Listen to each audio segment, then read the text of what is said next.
So is this it? Is this going to be the final video of the 2023-2024 NHL season? A clean sweep of the Edmonton Oilers here in the Stanley Cup Finals, the first sweep since the late 90s? You know, you used to see a ton of sweeps, weirdly enough. There's a sweep in 96, sweep in 97, sweep in 98, ton of sweeps.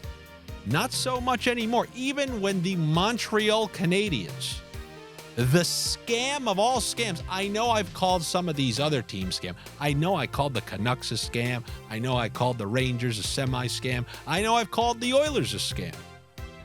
But you'll never see a scam like the fake North Division during COVID. Montreal's somehow now a part of the Western Conference Finals, and they're in the Stanley Cup Finals, yet they haven't been anywhere near since with a lot of the same players. Yet they were in the Stanley Cup Final. If you ever need me to reiterate what I said about the better team not always winning a series and how any team can win any game and how every scam can get to the Stanley Cup, but I never see them win it. I talked about that earlier throughout the course of these playoffs, whether we're talking about Vancouver or Edmonton or the Rangers. Just like those 2003 Mighty Ducks with J.S. Jaguar winning the Conn Smythe. Eventually, they get cut down. I've seen them make it to the finals, but they never end up winning the finals. And that's what the power play mavens with the Edmonton Oilers, think about how they won that Stars series towards the end. 2 power play goals, and then just hope we can hold on. 10 shots in Game 6. And now that their power play isn't scoring, I would have never expected them to struggle to this level. They're on the cusp of a sweep. But will there be a sweep? Well, you know how Murphy's Law suggests what can go wrong, will go wrong? I used to actually have another thing, just complete. I used to say this to really kind people. He who can be taken advantage of will be taken advantage of. That person who always drives people to the airport, they're always getting hit up because the other person knows, oh yeah, he'll take me to the airport. And I think after reading some of the journalists and bloggers and vloggers and seeing all their tweets about the nightmare of a travel schedule going back and forth between Edmonton and Florida, they were saying they kind of hope it ends in a sweep so that they don't have to go back to Florida and then potentially with having to go back to Edmonton.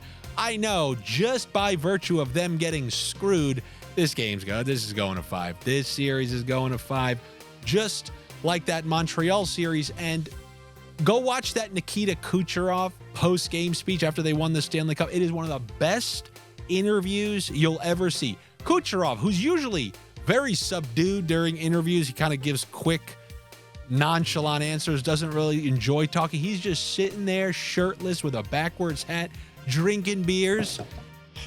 Jaw. He calls Marc-Andre Fleury that guy. He goes, they give that guy in Vegas the Vezina. Yeah, I was telling him every day, Weissy, you MVP. You're the best player. And then they gave it to whatever the guy in Vegas, the Vezina. He calls the current Vezina winner that guy, somebody with a couple Stanley Cups who's been in the league for over 10 years. And then last year, they gave Vezina to somebody else. Number one bullshit.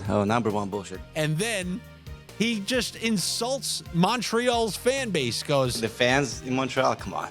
They acted like they won the Stanley Cup last game. You kidding me? Their final was last series. It's one of the best interviews ever. But just like that Montreal series, when they played Tampa, Montreal got that win for the crowd in Game 4, and then just took their series loss in Game 5 when they had to go back on the road. Would not be surprised at all if something similar happens here, and Edmonton's able to squeeze one out on their own home ice and screw all of those journalists who don't want to have to go back and forth between the two cities. So, here on this Game 4, let's hope it goes like Game 3. After hitting that big Bennett parlay, now we got the Reinhart, Rodriguez, 2 shots for Rodriguez plus 400. So if this is how I'm going to go out, I'll be happy to say, hey, couple of big parlays to end it. The Florida Panthers ended up winning the cup. And okay, I'll see you guys next year. So this Game 4, I'm going to start it with the same thing that I started the game 3 with, and that's the Connor McDavid over 1.5 points by hook or by crook. He got there. 2 assists in the third period of the game.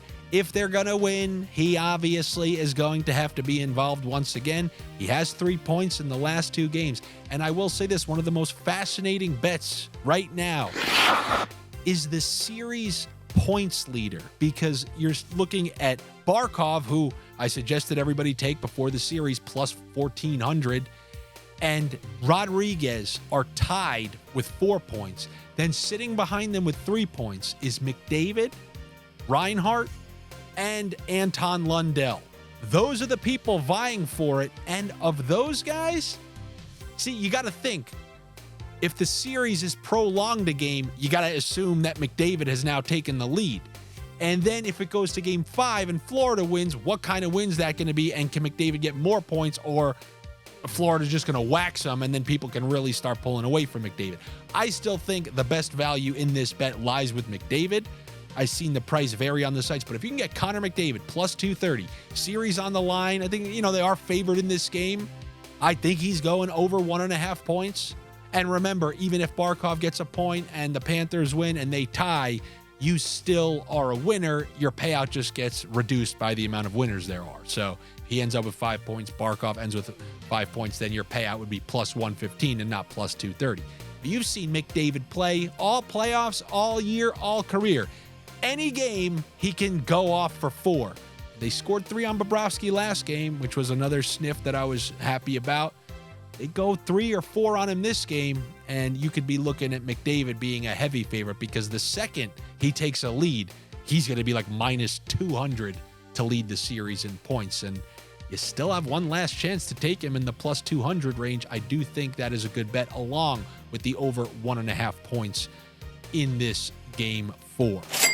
I mentioned on Fanduel, I'm always looking at the guy whose shot total does not match the other sites, the 60-minute shot total. I'm always looking for the elevated under.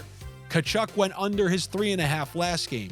Forsling was 2.5 the game before that. We have no elevated unders, unfortunately, but we do have the elevated over. They moved on all the sports books Evan Bouchard's shots on goal prop to 3.5. It's 3.5 on all the books. And if that's the case, you're showing me 2.5 on FanDuel, then give me the over 2.5 shots on goal there with his point and the McDavid 2 points. That'll be a FanDuel same game parlay for you. But I got to be honest, a ton of the value lies on the Florida side here. As you've seen, 2 separate lines in these previous 2 games, we've come through with plus 400 and plus 500 same game parlays. And why is that? Because of one of the pivotal, valuable lessons or tricks that you guys learned this year on this channel and on my NHL videos. And that is the high-priced parlay stirring straw that stirs the parlay. And each line on the Panthers has one. First line, you've seen Rodriguez, got the assist yesterday. He's plus 240 for an assist, plus 250 for an assist. He's over plus 200. On the second line, Sam Bennett is still over plus 200. I think he's like plus 210 for an assist. He's on a 3-game point streak. Oh, he's another guy with 3 points in the series, by the way. Still like McDavid for that. But a Bennett assist is in the plus 200s. And then on the third line, Lundell, 3 points in the series. Lusterinen, 2 points. Tarasenko, 2 points. So a Lundell assist, he has 3 assists in the series. With either of those guys to register a point, that's a huge plus money parlay. You take the Lundell assist and the Lusterinen point, which hit last game, that's plus 600 on its own. Think about what it takes to nail a plus 600. 1 goal from a line that's been playing extremely well since Game 5 of the Rangers series. The Panthers have 3 lines that are producing, and they all have high-price same-game parlays. You can go right back to the one we did last. Rodriguez point, Reinhart point, 2 shots on goal for Evan Rodriguez. A lot of different options when it comes to Florida. But on that Edmonton side, I'm just sticking with McDavid, cashing us until this series ends. Also, Bobrovsky over 2.5 goals allowed once again. And then that will allow you to take a Conn Smythe bet on Sasha Barkov. If Bobrovsky lets in 3 or 4 in a loss and the Panthers win it in Game 5, I believe Barkov has the inside edge. But now letting in 3, if he lets in another 3 or 4, the series stats come way down. And it's an award that is for all of the playoffs. I don't know why people are thinking this is a Stanley Cup Finals award. So many games. Bobrovsky has had to face 15 shots, 20 shots. Barkov has been producing against everybody. He's the leading scorer on the Panthers for the playoffs, and he's been shutting down everybody. 2 Hart Trophy candidates. He would have my vote, and I think he'll have a lot of those people's votes if this game goes to 5. And that's kind of what I think is going to happen with my raw dog Edmonton Oilers money line. That's how I'll end off, with a raw dog. I don't think this is going to be the last video. I don't think this is going to be the last game. But in the event that it is, I'm going to end you guys off with the way you've always wanted to end your nights. And that's with a raw dog pick, the Edmonton Oilers money line. So what I'm going to tell you is good luck to you. Better luck to me. And I also want to say thank you so much for everybody who's joined this year, everybody who's come over to the Patreon. Thank you so much. Sincerely, when I left Odd Shopper, I didn't know, are people going to come? And my God, how's this going to work? It has mostly been great. I did everything I could to make it as enjoyable for you and give you guys as many good sniffs as I could this year. Hopefully you guys can still join over there, because that's what we got Josh posting his baseball picks 7 days a week over on the Patreon. He's been doing well if you've been watching I Hate Baseball.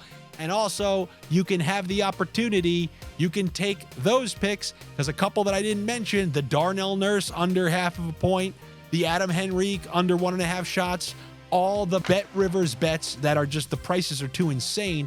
But if you combine them with any of Josh's picks, or if you have any Euro picks or anything that you like, the under half of a point for Darnell Nurse, the under 1.5 shots on goal for Adam Henrique, and the under half of a point for Matthias Janmark. Crazy minuses, but come over to the Patreon, put them with some of the baseball picks, and you can build your favorite pirate parlays. Parlay.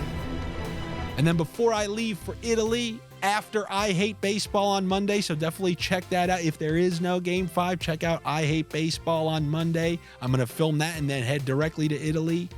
But even before I do, I'm dropping a comedy pot. I got a lot of scams to talk about. I got a lot of stuff to talk about, including traveling debacle. Like, I was thinking about it. I'm renting a car over there. I should not be allowed to rent a car. I don't know any of their laws or the rules of the road. Can you make a right on red? I think it's ludicrous that somebody from another country can pass their local road test. Some guy from Azerbaijan can pass his local road test and then come over here? That's crazy to me. So that's one of the topics, along with many others. Hopefully I see you guys over there. If not, I'll see you on I Hate Baseball. Hopefully I see you on the Patreon. Hopefully I see you here on these videos before Game 5, if there is a Game 5. Like, comment, subscribe, call your dad, tell him you love him. It's Father's Day, all that stuff. Unless your dad's miserable, you never say I love you, then just give him the head nod, and I'll talk to you guys later. Take it easy.